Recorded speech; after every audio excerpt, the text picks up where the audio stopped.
Hi, everyone. Welcome to episode 11 of New to Hill Country. I'm your host, Michael Hines.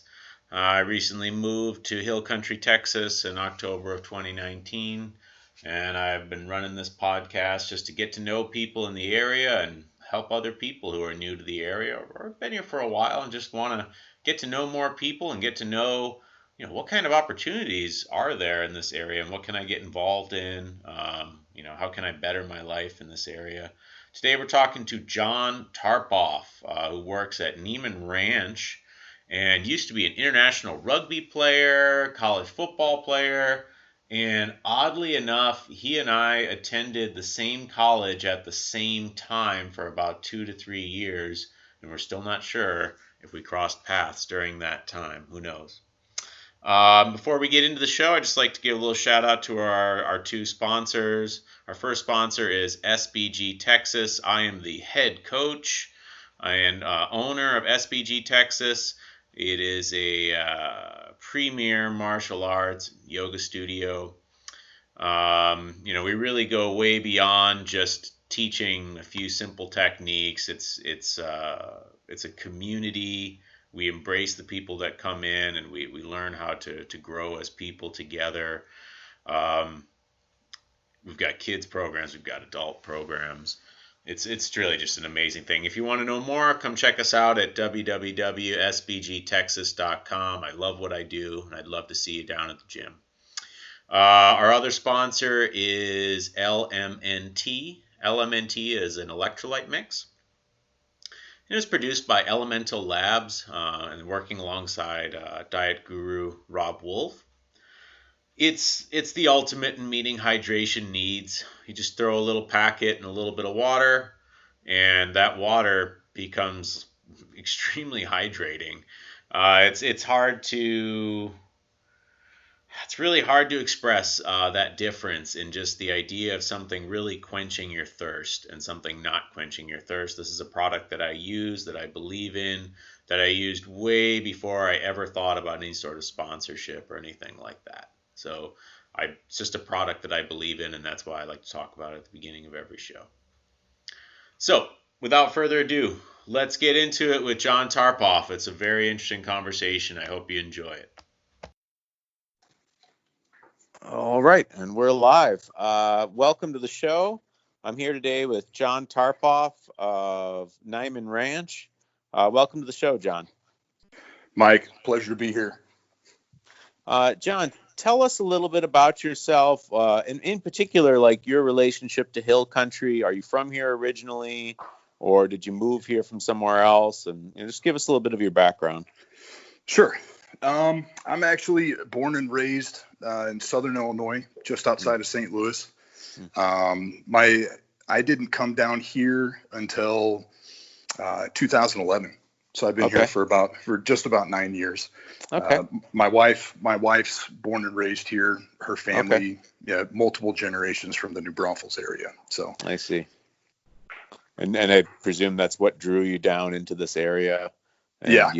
You had visited here, I would imagine, several times, and yeah. So, growing up in Southern Illinois, I did, in kind of a roundabout fashion, I ended up down at Texas A&M Kingsville, finished my undergrad there, played football, and that's where I met my wife. So I see. Was down there for about 3 years, 2.5, 3 years, and just fell in love with South Texas. Nice. I want to return to what made you love South Texas, but just because I know you, I'm going to ask a couple questions on the side there. You played rugby, right? Yes. You were like a professional rugby player for some time. Could you talk about that and where you went and what you did? And sure. I think it provides a nice background for some people are like, oh, this area is great, but they've never been anywhere else. But when you are someone who's been to many places, it makes the contrast and the comparison all the more interesting, I think. But sure. Yeah. So I started playing rugby at a relatively younger age in comparison with a lot of other people who play in the United States. I started playing when I was 14. played for a club team in the St. Louis area. We were very competitive on the national level. By the time I graduated high school, I was a high school All-American. Played for the U.S. under-19s internationally. Did a tour to New Zealand and spent some time in France for the under-19s World Cup.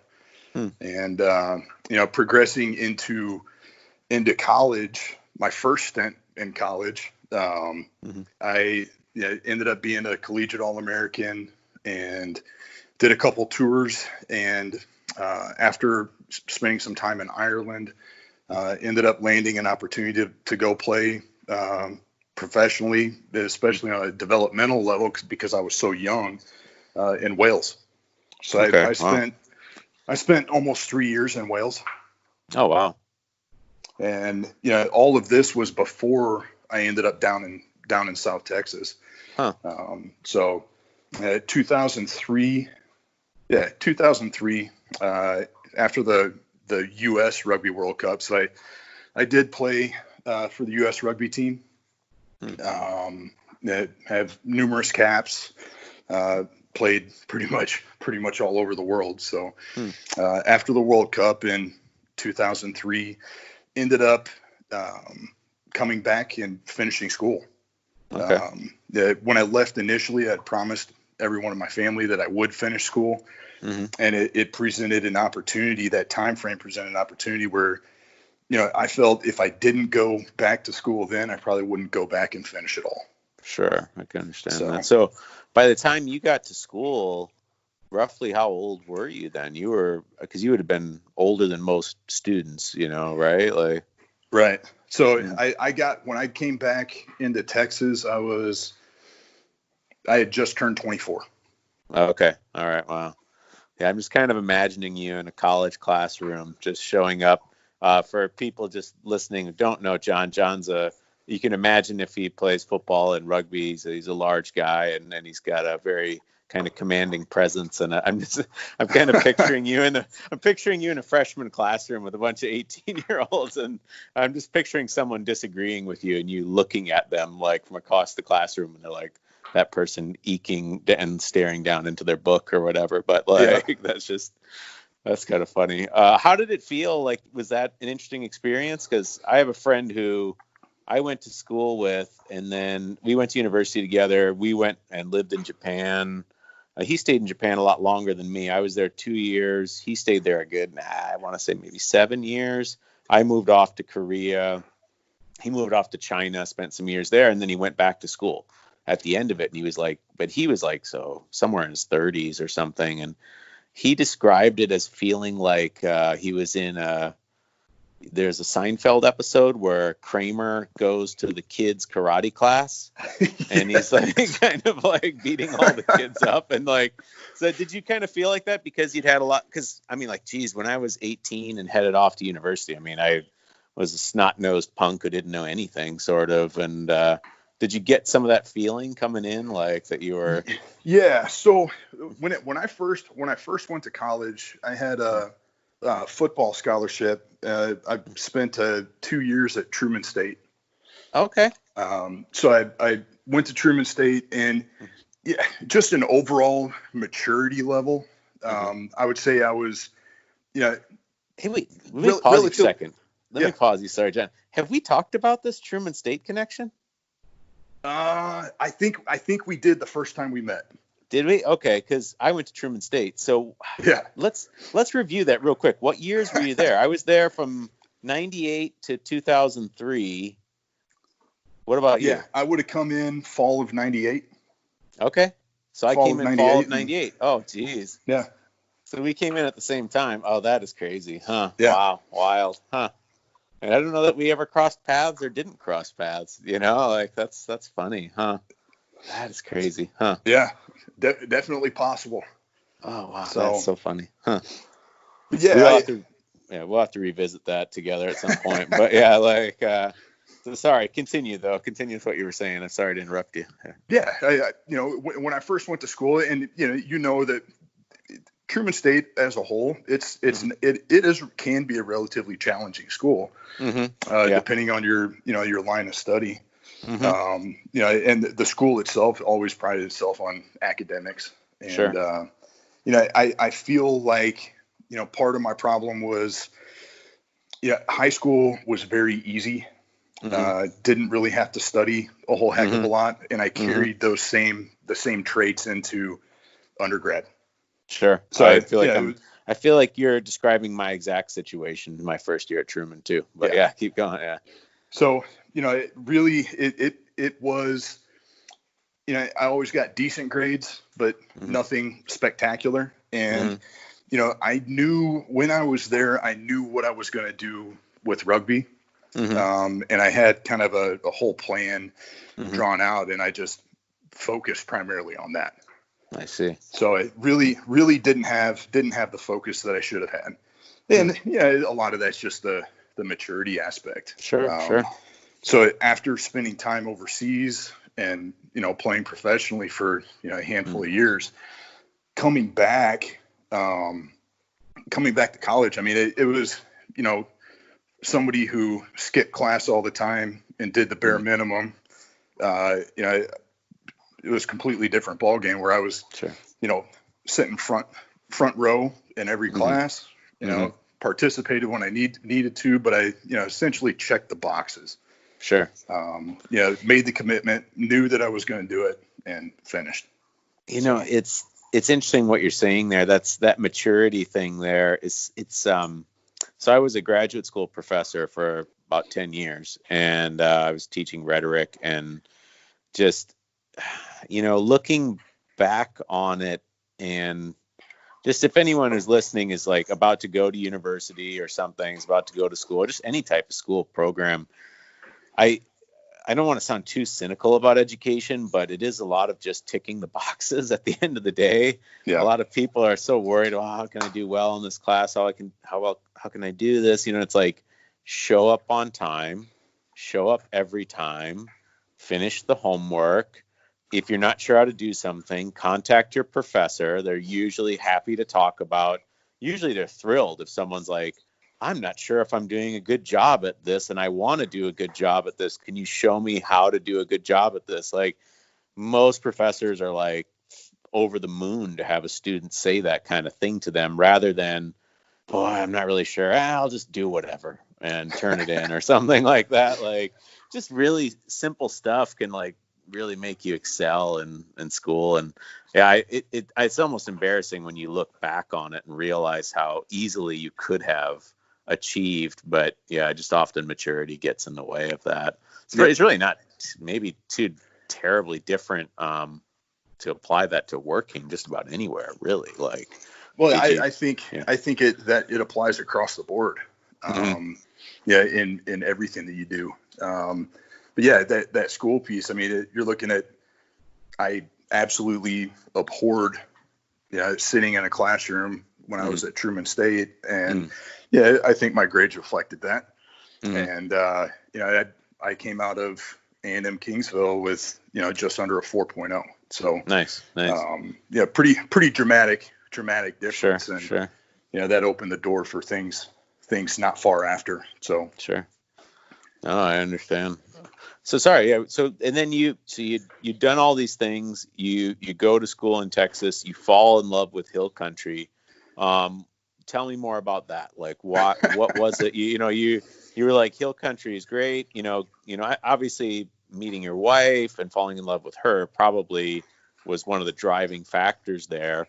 But people do, marry women and move them halfway around the world. I'm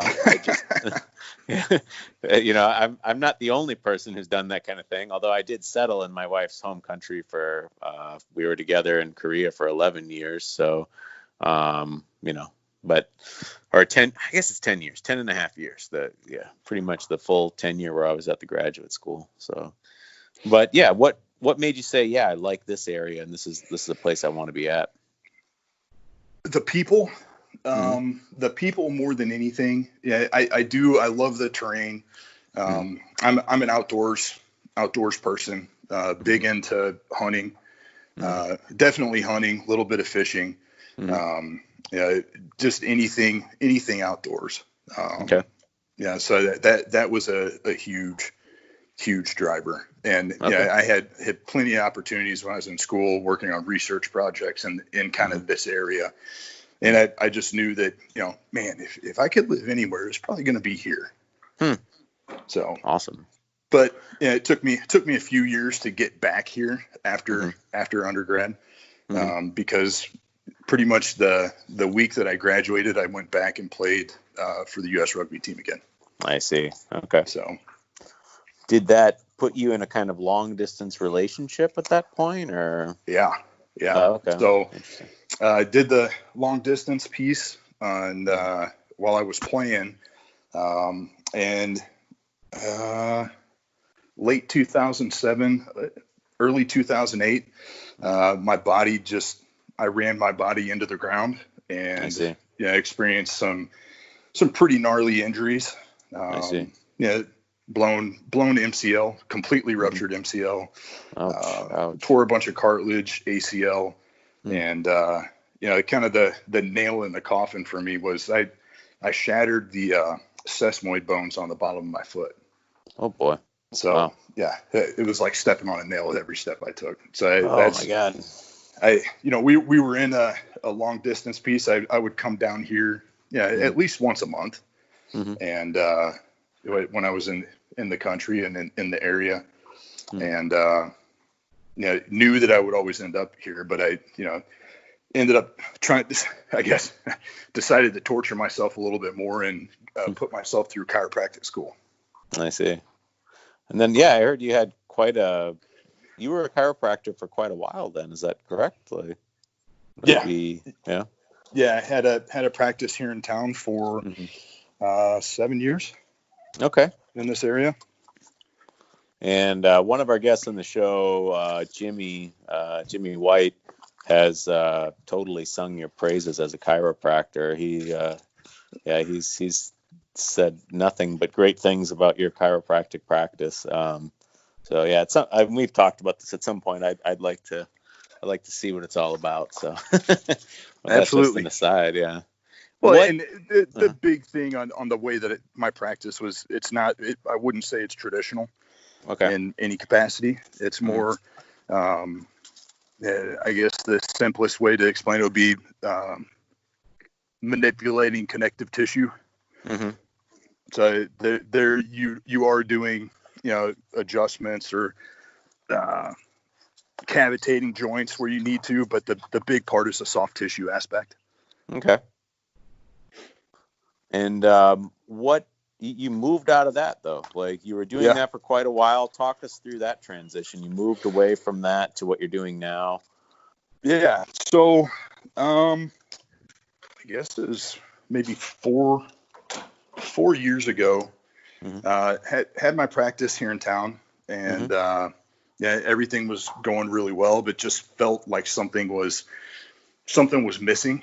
Okay. I had always my initial undergrad was ag science, with a focus on animal science, range and wildlife management.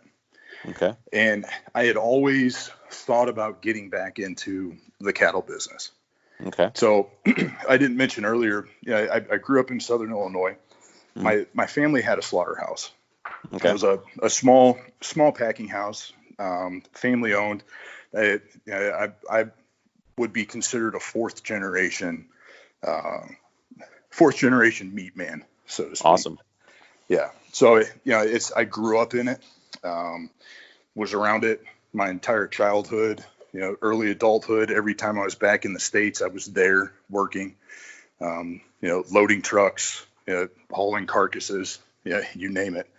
So, I've kind of had the opportunity, you could say, so to speak, with working and understanding every aspect of the slaughterhouse operation. So I've done pretty much every job. So anyway, so I had always thought about getting involved somehow in the business. My dad is vice president of beef for Niman Ranch. He basically set up their beef operation. Okay. He transitioned over. They had always had beef, but it was, when you look at grade on an animal, as far as cattle go, quality grades, and pride in quality. And my dad set up the natural program and really emphasized the quality aspect. So seeing him do that, he presented me an opportunity about 4 years ago to, asked if I had any inkling to get involved with it. And I said, yeah, absolutely. It was a no brain decision. And they never looked back from there. Okay, cool. So what is it that you do now for the ranch? Yeah, so I am director of beef operations. And what Niman Ranch is, on the beef side, we have beef, pork, and prepared foods. And it's initially started as somewhat of a cult. You could look at it that way. Yeah, essentially, I represent 75 different farmers and ranchers, cattle farmers and ranchers, and market their cattle. Okay. We set up harvest, fab, and sell all the product. Okay. So you represent 75 different 75 different farms. Is that what I heard correctly? Yeah. A little bit of some of the audio got a little weak there for a second. So sorry. Yeah. Yeah, 75 different farmers and ranchers. Locations. We've got guys in Minnesota, North Dakota, South Dakota, Nebraska, Iowa, Missouri, Kansas. Okay. So kind of the upper Midwest. And over the years, have really worked with them with Angus genetics and pushing the animals to pushing the genetics and selecting the genetics for quality. Okay. So when you look at quality grades of beef in the U.S., our grades are, a lot of people would say outstanding. Okay. Nationwide prime grade will average under 10%. Our grade year over year is in the mid 40s. Okay. Wow. That's cool. So yeah, it's been a heck of an opportunity. And the company as a whole, the company represents 750 small family farms. Oh wow. We don't have any relationships with the big corporate feeding operations or anything like that. It's essentially small family run farms that are on the beef side. They're all essentially self-sustaining. That's awesome. How does one get a hold of some of this beef? Yeah, so we sell all across the United States, food service and retail. We are in a lot of retail stores. For example, Niman Ranch started in the Bay Area, so we do have a retail presence on the West Coast. We also have retail presence up in the Northeast, Boston, New York. The big thing that we've always prided ourselves on up through this this recent COVID nightmare has been food service. So a lot of the very high end steakhouses, you could find Niman Ranch beef there. I see. And what is that looking like right now? So I'm not sure when we'll release this. This might come out a few weeks after the economy's opened back up more. I'm sure that no one's going to forget the shutdown and everything. So, but we are in the middle of the shutdown now as we're recording this. So what's going on with farms right now? We talked about this a little bit before we started recording. Please fill in the listeners. Sure. So the interesting thing with what's happening, and it's happening across all protein markets, chicken, pork, beef. Specifically on the beef side, Yeah, because of the illness through the packing plants, plants have had to slow down their operations. Yeah, there are only 16 or so larger sized plants in the U.S. So the plants have had to slow down. In doing so, they're not putting as many cattle into kind of the typical market. Okay. What that's done, just slowing down alone, what that's done, you create a backlog of live animals. I see. With a supply and demand market economy, supply starts backing up, prices start going down. I see. And it's a tough scenario for a lot of farmers where not only are plants slowing down now, plants are closing. They'll shut down for a few weeks at a time, but what that does, you're backing up nationwide, hundreds of thousands of animals on a weekly basis. So, that backlog just builds and builds and builds, and that live side price goes down. There are guys that they're going bankrupt. Oh my God. So, luckily we've never mirrored that market. We have flexibility in our system to be able to implement pricing floors where we won't pay. Say if the market, I think the live market's at 95 cents right now. Most guys break even at $1.25. Okay. Or $1.15. So we want to make sure that we're not going to run our guys out of business. I see. So a little bit different relationship. It's not a counterproductive relationship. We have positive relationships with our farmers and ranchers, and really built the entire program on that. So when markets go down and everyone's going out of business, our guys are taken care of. Okay, well, that's good. So that's good. That's good. Yeah. What was I gonna say after that? Where do you see things going in the future? Do you feel like there's going to be a lasting impact after the shutdown in terms of changes in food supply or anything like that? Do you feel like this is like going to affect any structural changes, or it still remains to be seen? The market overall is extremely chaotic. There's a lot of speculation going on in regards to finished product buying. And what that's doing, it's driving the box beef market sky high. Okay. And it'll be interesting to see how long that'll last. Once these other plants come back online, once production capacity gets back to normal, I expect that aspect to drop and drop extremely fast. But it's a matter of time. The box beef market would be like where I order something online and it is delivered direct to my house. Is that what you're referring to? I just am not a sure. So okay. Box beef market would be essentially the finished product from the packer to either you could say a food service warehouse or a retail warehouse. Okay. And then from there it would go to, if they're going to cut steaks, to ship it to you individually, or put it on a store shelf, or send it to a restaurant. I see. Okay, got it. Trying to understand it. It's all new to me. So cool, I think the big thing out of this entire process that has changed dramatically is demand for online direct to consumer. I see. Like your butcher boxes.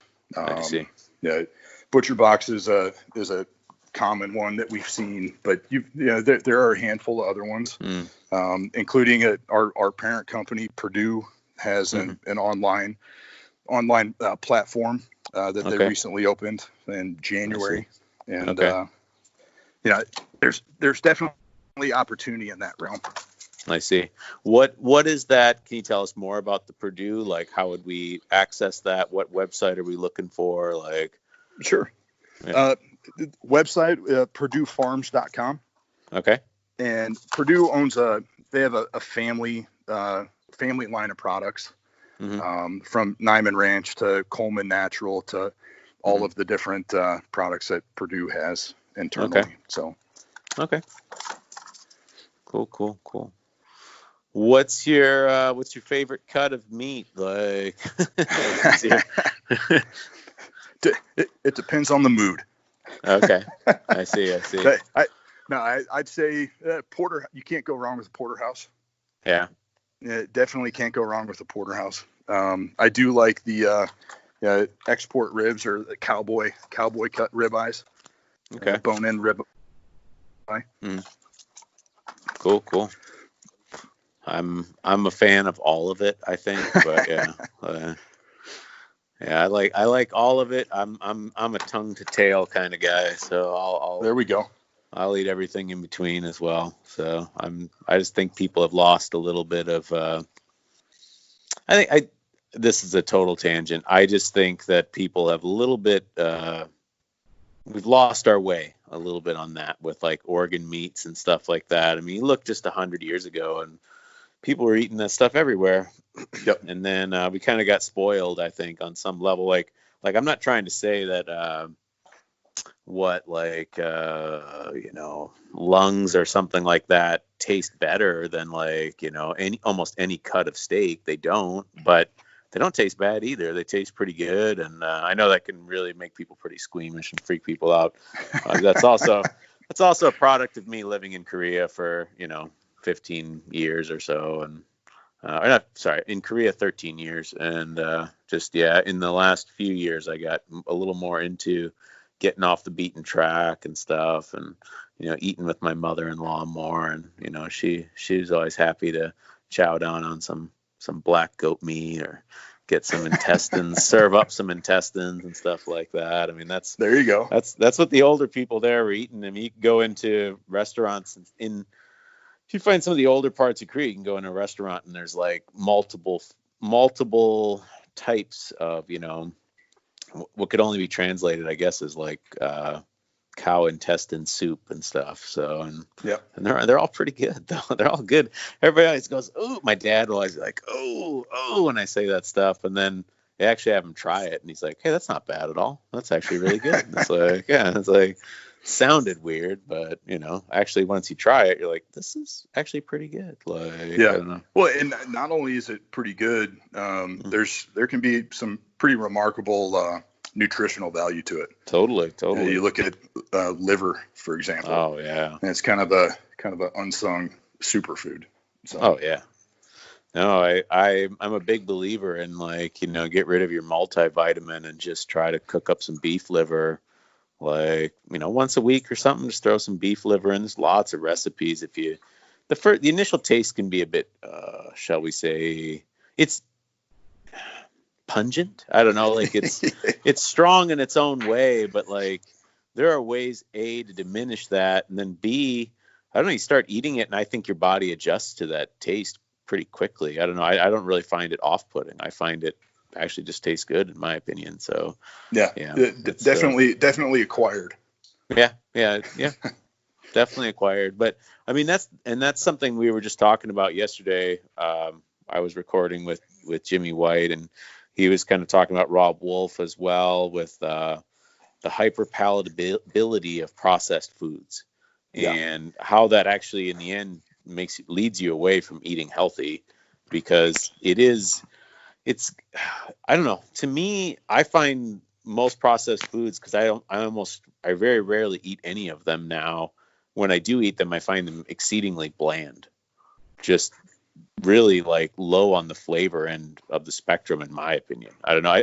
Or they taste like sugar to me. I just taste the sweetness. That's how I feel too. Yeah. And luckily, I obviously grew up. Family had a slaughterhouse. Mm-hmm. There was no shortage of protein. Sure. Yeah. But and that's what I grew up on. And sure. Really, I do have a couple vices, but my vice is usually aged sharp cheddar, or Mm-hmm. I do dabble in peanut butter from time to time, but Oh, wow. How dare you, John? How that's about dare as you? bad as it gets. Sure, sure. No, you get clean eating, and after a while, it just takes over, and that's Yep. just the direction you want to go in. I think that's something that, for a lot of people, it's daunting. To try to change their diet, and I totally appreciate that. And they want to do it incrementally, and I'm honestly a big believer in, no, you just kind of you gotta just go to the food pantry, get rid of all your junk food, and just start clean eating, and basically get your gut just to switch over for you, Right. like to where it's saying like, oh, right, like this is what I actually want to be eating. I can build something good out of this, so. Right. And that's one part of when I was in practice. Hmm. I did study quite a bit of functional medicine, Hmm. and did have a kind of, you could say, a side practice, and I would work Hmm. with patients on the nutritional side. Nice. And yeah, it goes right in line with that. I've Hmm. always been a big believer. You could take kind of the slow approach, Hmm. but in many cases, it seems a lot of people you just need to cut the cord. Yeah. Rip the Band-Aid off. Sure. Get used to what you're doing, and Hmm. go from there. Sure. Sure. Sure. Yeah. No, this is a definite aside, but running a gym, a very common mentality that you run into is people work out hard, and that convinces them that they can eat whatever. Basically, they're like, well, Yeah. I worked out hard, so I can eat whatever. And it's like, the way I try to sell it to people is like, imagine if you were trying to, so why are you working out in the first place? If this is just exercise, and we're not talking about the benefits of self-defense or something like that, but just on a pure fitness scale, like you're working out to improve the health and the functionality of your body. And I would liken that to like building a house. So like you decided to build a house. So you contracted the best architect that you could find. You were like, let's get the best builders in here, the best architect. And now I'm going to eat. The analogy was switched to like, and that's your fitness. That's you're going to the gym, you're putting the time in, you're putting the effort in.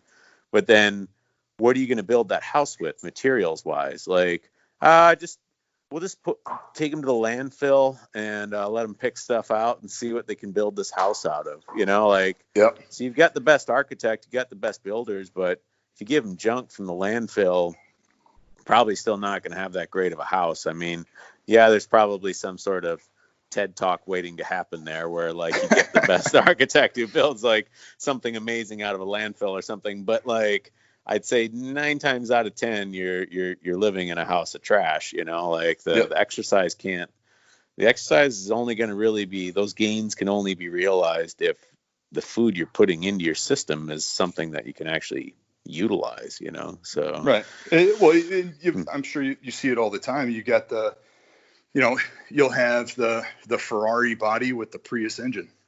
Right. Right. Right. That's only going to last so long, and then it's going to break down. Sure. Totally. Well, John, I guess we're getting out in the weeds at this point. So I'll just say, hey, it was great having you on the podcast, and we look forward to hearing more from you in the future. Is there anything else you'd like to say in parting? Any last things you'd like to talk about, or? No, I appreciate the opportunity. Okay. Thank you. Well, it's been great listening to everything, and yeah, I'm sure we'll have you back on at some point in the future too. So, all right, have a good one, John. Thanks, Mike.